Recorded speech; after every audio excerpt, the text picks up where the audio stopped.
श्री दुर्गा सप्तशती अध्याय 12। ओम दुम दुर्गाय नमः। जय माता दी। श्री दुर्गा सप्तशती के पाठ से पहले दुर्गा कवच का पाठ किया जाता है। इस कवच का पाठ करने से देवी भगवती अपने भक्तों पर प्रसन्न होकर उनकी रक्षा करती हैं। महर्षि मार्कंडेय जी बोले कि हे पितामह, संसार में जो गुप्त हो और जो मनुष्यों की सब प्रकार से रक्षा करता हो और जो आपने किसी को भी आज तक ना बताया हो, वह कवच मुझे बताइए। श्री ब्रह्मा जी कहने लगे, अत्यंत गुप्त व सब प्राणियों की भलाई करने वाला कवच मुझसे सुनो। प्रथम शैलपुत्री, दूसरी ब्रह्मचारिणी, तीसरी चंद्रघंटा, चौथी कुसमांडा, पांचवी स्कंदमाता, छठी कात्यायनी, सातवीं कालरात्रि, आठवीं महागौरी तथा नौवीं सिद्धिदात्री। यह देवी की 9 मूर्तियां हैं। यह 9 दुर्गा कहलाती हैं। आग में जलता हुआ, रण में शत्रु से घिरा हुआ, विषम संकट में फंसा हुआ मनुष्य यदि दुर्गा के नाम का स्मरण करे तो उसको कभी भी हानि नहीं होती। रण में उसके लिए कुछ भी आपत्ति नहीं होती और न उसे किसी प्रकार का दुख या डर ही होता है। हे देवी, जिसने श्रद्धा पूर्वक तुम्हारा स्मरण किया है उसकी वृद्धि होती है और जो तुम्हारा चिंतन करते हैं उनकी तुम निसंदेह रक्षा करने वाली हो। चामुंडा प्रेत पर, वराही भैंसे पर, रौद्री हाथी पर, वैष्णवी गरुड़ पर अपना आसन जमाती हैं। महेश्वरी बैल पर, कौमारी मोर पर और हाथ में कमल लिए हुए विष्णु प्रिया लक्ष्मी जी कमल के आसन पर विराजती हैं। बैल पर बैठी हुई ईश्वरी देवी ने श्वेत रूप धारण कर रखा है और सब प्रकार के आभूषणों से विभूषित ब्राह्मी देवी हंस पर बैठती हैं। इस प्रकार यह सब देवियां सब प्रकार के योगों से युक्त और अनेक प्रकार के रत्न धारण किए हुए हैं। भक्तों की रक्षा के लिए संपूर्ण देवियां रथ में बैठी तथा क्रोध में भरी हुई दिखाई देती हैं। चक्र, गदा, शक्ति, हल और मुसल, खेटक और तोमर, परशु तथा पास, भाला और त्रिशूल एवं उत्तम सारंग आदि अस्त्र शस्त्रों को दैत्यों के नाश के लिए और भक्तों की रक्षा करने के लिए और देवताओं के कल्याण के लिए धारण किए हुए हैं। हे महारौद्रे, अत्यंत घोर पराक्रम, महान बल और महान उत्साह वाली देवी, तुमको मैं नमस्कार करता हूँ। हे देवी, तुम्हारा दर्शन दुर्लभ है तथा आप शत्रुओं के भय को बढ़ाने वाली हैं। हे जगदम्बिके, मेरी रक्षा करो। पूर्व दिशा में इंद्री शक्ति मेरी रक्षा करें। अग्नि कोण में अग्नि शक्ति, दक्षिण दिशा में वराही देवी तथा नैऋत्य कोण में खड्ग धारणी देवी मेरी रक्षा करें। पश्चिम दिशा में वारुणी, वायु कोण में मृगवाहिनी, उत्तर दिशा में कौमारी और ईशान कोण में शूलधारिणी देवी मेरी रक्षा करें। ब्रह्मानी ऊपर की ओर से मेरी रक्षा करें और वैष्णवी देवी नीचे की ओर से मेरी रक्षा करें। इसी प्रकार 100 पर बैठी हुई चामुंडा देवी 10 दिशाओं से मेरी रक्षा करें। जया देवी आगे, विजया पीछे की ओर, अजिता बाईं ओर, अपराजिता दाहिनी ओर मेरी रक्षा करें। उद्योतनी देवी शिखा की रक्षा करें तथा उमा मेरे मस्तक पर विराजमान होकर मेरी रक्षा करें। इसी प्रकार ललाट की मालाधारी देवी रक्षा करें और यशस्विनी देवी मेरी भौहों का संरक्षण करें। भौहों के मध्य भाग में त्रिनेत्रा नथनों की यमघंटा देवी रक्षा करें। नेत्रों के मध्य में शंखिनी देवी और द्वारवासिनी देवी कानों की रक्षा करें। कपोलों की कालिका देवी और कानों के मूल भाग की भगवती शंकरी रक्षा करें। सुगंधा नासिका में और चर्चिका के ऊपर होठ में, अमृत कला नीचे की ओठ की, सरस्वती देवी जीभ की रक्षा करें। कौमारी देवी दांतों की और चंडिका कंठ प्रदेश की रक्षा करें। चित्रघंटा गले की घंटी की और महामाया तालु की रक्षा करें। कामाक्षी देवी ठोड़ी की और सर्वमंगला मेरी वाणी की रक्षा करें। भद्रकाली गर्दन की और धनुर्धरी पीठ के मेरुदंड की रक्षा करें। कंठ के बाहरी भाग की नीलग्रीवा और कंठ के नली की नलकुबड़ी रक्षा करें। दोनों कंधों की खडिगनी और वज्रधारिणी मेरे दोनों बाहों की रक्षा करें। दोनों हाथों की दंडनी और उंगलियों की रक्षा अंबिका देवी करें। सुलेश्वरी देवी संपूर्ण नखों की, कुलेश्वरी देवी मेरी कुक्षी की रक्षा करें। महादेवी दोनों अस्तनों की और शोक विनाशिनी देवी मन की रक्षा करें। ललिता देवी हृदय की और शूलधारिणी उदर की रक्षा करें। कामिनी देवी नाभि की, गुहेश्वरी गुहा भाग की, पूतना और कामिका लिंग की और महिष वाहिनी गुदा की रक्षा करें। संपूर्ण कामनाओं को पूर्ण करने वाली महाबाला देवी दोनों जंघाओं की रक्षा करें। विंध्यवासिनी दोनों घुटनों की और तेजसी देवी दोनों पांवों के पृष्ठभाग की, श्रीधरी पांवों की उंगलियों की, तलवासिनी तलुओं की, दृष्टा कराली देवी नखों की, ऊर्ध्व केसनी केशों की बागेश्वरी बानी की रक्षा करें। रोमावलियों के छिद्रों की कौबेरी और त्वचा की बागेश्वरी देवी रक्षा करें। पार्वती देवी रक्त मजा वसा मांस हड्डी की रक्षा करें। आंतों की कालरात्रि देवी, पित्त की मुकुटेश्वरी देवी, पद्मावती कमल कोश की, चूड़ामणि कफ की रक्षा करें। ज्वालामुखी नसों के जल की रक्षा करें। अभेदा देवी शरीर के सब जोड़ों की रक्षा करें। ब्रह्मानी मेरे वीर की, छत्रेश्वरी देवी छाया की तथा धर्म धारिणी देवी मेरे अहंकार, मन और बुद्धि की रक्षा करें। प्राण, अपान, व्यान, उदान और समान की वज्रहस्ता देवी रक्षा करें। कल्याण, शोभना मेरे प्राण की रक्षा करें। रस, रूप, गंध, शब्द और स्पर्श इन विषयों का अनुभव करते समय योगिनी देवी मेरी रक्षा करें तथा सतोगुण, रजोगुण और तमोगुण की रक्षा नारायणी देवी करें। आयु की रक्षा वराही देवी करें। वैष्णवी धर्म की तथा चक्रिणी देवी मेरे यश, कीर्ति, लक्ष्मी और धन विद्या की रक्षा करें। इंद्राणी मेरे शरीर की रक्षा करें। और हे चंडिके, आप मेरे पशुओं की रक्षा करिए। महालक्ष्मी मेरे पुत्रों की रक्षा करें और भैरवी मेरी पत्नी की रक्षा करें। राजा के दरबार में महालक्ष्मी तथा सब ओर व्याप्त रहने वाली विजया देवी चारों ओर से मेरी रक्षा करें। जो स्थान रक्षा से रहित हो और कवच में रह गया हो, उसकी पापों का नाश करने वाली जयंती देवी रक्षा करें। अपना शुभ चाहने वाले मनुष्य को बिना कवच के एक पल के लिए भी कहीं नहीं जाना चाहिए, क्योंकि कवच रखने वाला मनुष्य जहाँ जहाँ भी जाता है वहाँ वहाँ उसे अवश्य धन लाभ होता है तथा विजय प्राप्त करता है। वह जिस भी इच्छित वस्तु की इच्छा करता है वह उसको इस कवच के प्रभाव से अवश्य मिलती है और वह इसी संसार में महा ऐश्वर्य को प्राप्त होता है। कवचधारी मनुष्य निर्भय होता है और वह तीनों लोकों में माननीय होता है। देवी का यह कवच देवताओं के लिए भी दुर्लभ है। जो प्रतिदिन नियम पूर्वक तीनों संध्याओं के समय श्रद्धा के साथ इसका पाठ करता है उसे देव शक्ति प्राप्त होती है।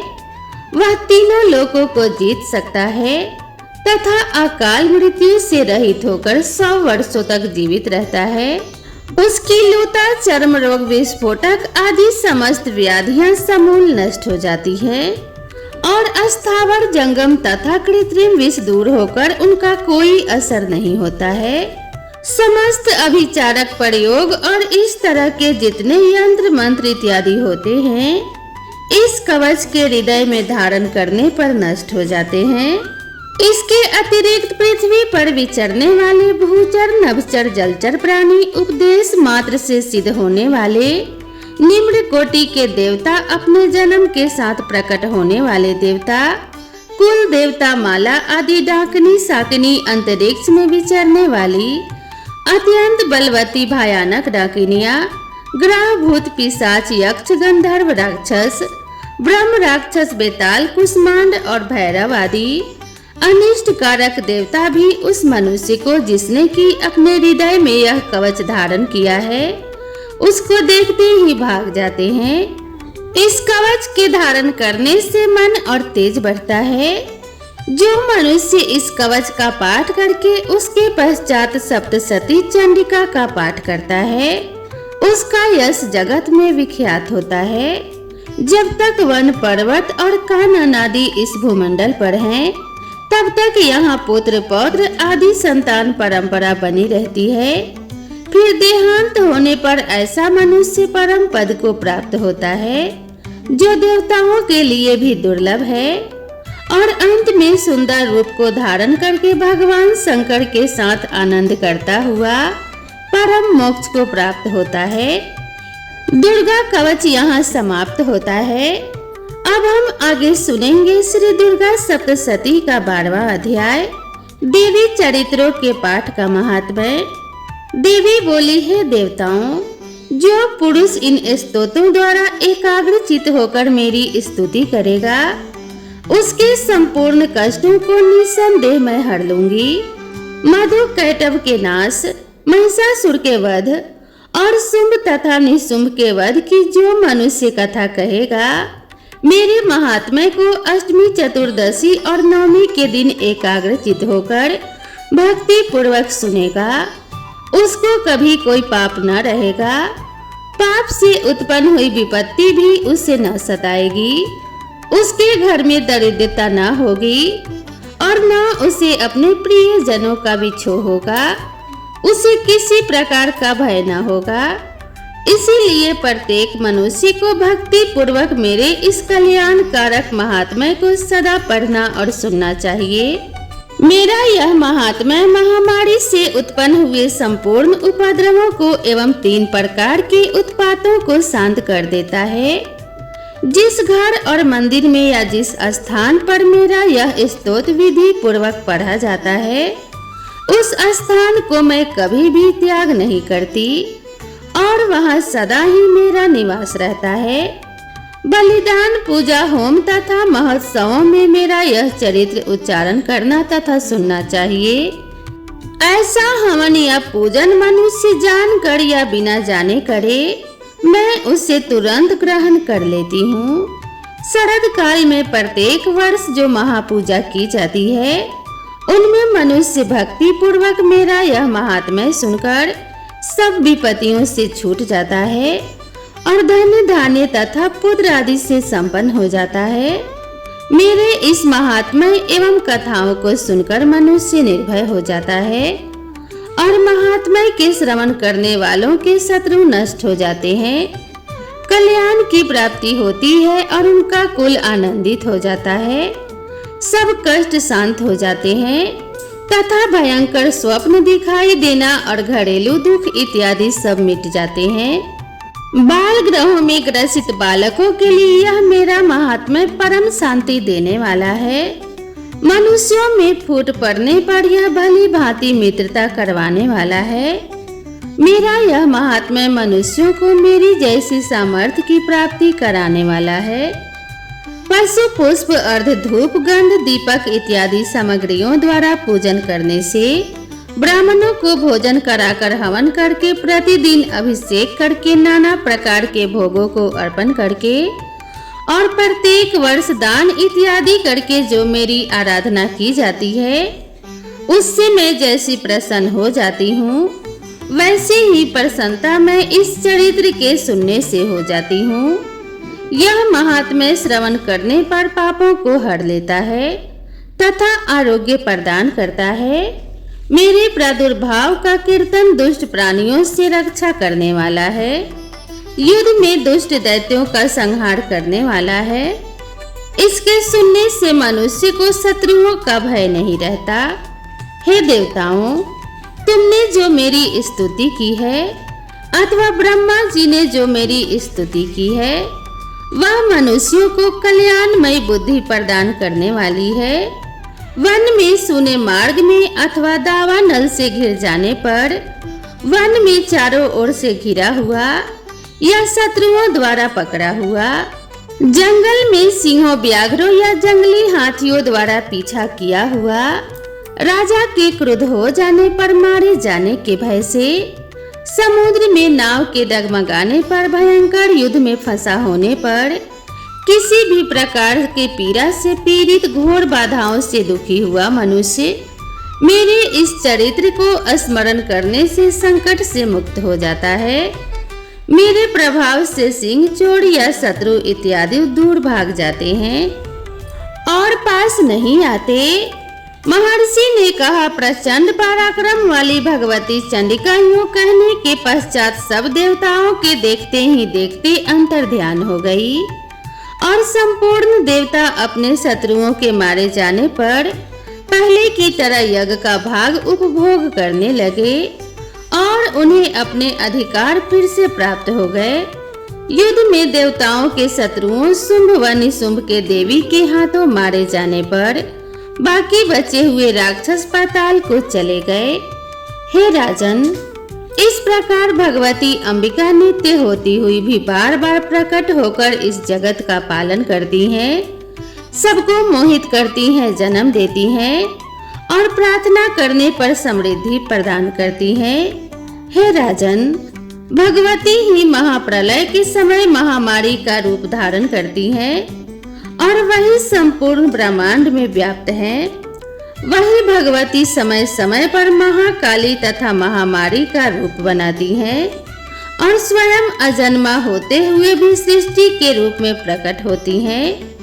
वह सनातनी देवी प्राणियों का पालन करती हैं और वही मनुष्य के अभ्युदय के समय घर में लक्ष्मी का रूप बनकर स्थित हो जाती हैं तथा अभाव के समय दरिद्रता बनकर विनाश का कारण बन जाती हैं। पुष्प, धूप और गंध आदि से पूजन करके उनकी स्तुति करने से वह धन एवं पुत्र देती हैं और धर्म में शुभ बुद्धि प्रदान करती हैं। इस प्रकार दुर्गा सप्तशती का 12वां अध्याय समाप्त हुआ। तो प्रेम से बोलिए जय माता दी। अब हम सुनेंगे श्री दुर्गा सप्तशती का 13वां अध्याय, राजा सूरत और वैश्य को देवी का वरदान। महर्षि मेधा ने कहा कि हे राजन, इस प्रकार देवी के उत्तम महात्म्य का वर्णन मैंने तुमको सुनाया। जगत को धारण करने वाली इस देवी का ऐसा ही प्रभाव है। वही देवी ज्ञान को देने वाली है और भगवान विष्णु की इस माया के प्रभाव से तुम और यह वैश्य तथा अन्य विवेकी जन मोहित होते हैं और भविष्य में भी मोहित होंगे। हे राजन, तुम इसी परमेश्वरी की शरण में जाओ। यही भगवती आराधना करने पर मनुष्य को भोग, स्वर्ग तथा मोक्ष प्रदान करती हैं। श्री मार्कंडे ने कहा कि महर्षि मेधा की यह बात सुनकर राजा सूरत ने उन उग्र व्रत वाले ऋषि को प्रणाम किया और राज्य के छिन जाने के कारण उसके मन में अत्यंत ग्लानि हुई। वह राजा तथा वैश्य तपस्या के लिए वन को चले गए और नदी के तट पर आसन लगाकर भगवती के दर्शनों के लिए तपस्या करने लगे। दोनों ने नदी के तट पर देवी की मूर्ति बनाई और पुष्प, धूप, दीप तथा हवन द्वारा उसका पूजन करने लगे। पहले उन्होंने आहार को कम कर दिया, फिर बिल्कुल निराहार रहकर भगवती में मन लगाकर एकाग्रता पूर्वक उसकी आराधना करने लगे। वह दोनों अपने शरीर के रक्त से देवी को बलि देते हुए 3 वर्ष तक लगातार भगवती देवी की आराधना करते रहे। 3 वर्ष के पश्चात जगत का पालन करने वाली चंडिका ने उन्हें प्रत्यक्ष दर्शन देकर कहा। देवी बोली कि हे राजन तथा अपने कुल को प्रसन्न करने वाले वैश्य, तुम जिस वर की इच्छा रखते हो वह मुझसे मांगो। वह वर मैं तुमको दूंगी क्योंकि मैं तुम पर अत्यंत प्रसन्न हूँ। श्री मार्कंडे जी कहते हैं, यह सुनकर राजा ने अगले जन्म में नष्ट न होने वाला अखंड राज्य और इस जन्म में बलपूर्वक अपने शत्रुओं को नष्ट करने के पश्चात अपना पुनः राज्य प्राप्त करने के लिए भगवती से वरदान मांगा। वैश्य ने भी, जिसका चित्त संसार की ओर से विरक्त हो चुका था, भगवती से अपनी ममता तथा अहंकार रूप आसक्ति को नष्ट कर देने वाले ज्ञान को देने के लिए कहा। देवी ने कहा कि हे राजन, तुम शीघ्र ही अपने शत्रुओं को मारकर पुनः अपना राज्य प्राप्त कर लोगे। तुम्हारा राज्य स्थिर रहने वाला होगा। फिर मृत्यु के पश्चात तुम सूर्य देव के अंश से जन्म लेकर सावर्णिक मुनि के नाम से इस पृथ्वी पर ख्याति प्राप्त करोगे। हे वैश्य, कुल में श्रेष्ठ, आपने जो मुझसे वर मांगा है वह आपको देती हूँ। आपको मोक्ष को देने वाले ज्ञान की प्राप्ति होगी। मार्कंडेय जी कहते हैं, इस प्रकार उन दोनों को मनोवांछित वर प्रदान कर तथा उनसे अपनी स्तुति सुनकर भगवती अंतर्ध्यान हो गई। इस प्रकार क्षत्रियों में श्रेष्ठ वह राजा सूरथ भगवान सूर्य देव से जन्म लेकर इस पृथ्वी पर सावर्णिक मुनि के नाम से विख्यात हुए। इस प्रकार श्री दुर्गा सप्तशती का 13वां अध्याय यहाँ पर संपूर्ण हुआ। तो प्रेम से बोलिए जय माता दी। दोस्तों, आप सभी को अगर यह वीडियो पसंद आई हो तो इसे एक लाइक जरूर करें और मेरे चैनल से जुड़े रहने के लिए चैनल को सब्सक्राइब करना ना भूलें। माता भगवती देवी दुर्गा की कृपा आप सभी के ऊपर सदा सर्वदा बनी रहे। आप सभी के ऊपर कभी कोई कष्ट और संकट ना आए। हमेशा घर में खुशियों का माहौल बना रहे। इसी मंगल कामना के साथ आप सभी से विदा लेती हूँ। मिलते हैं इसी तरह के नेक्स्ट वीडियो में। तब तक के लिए राधे राधे।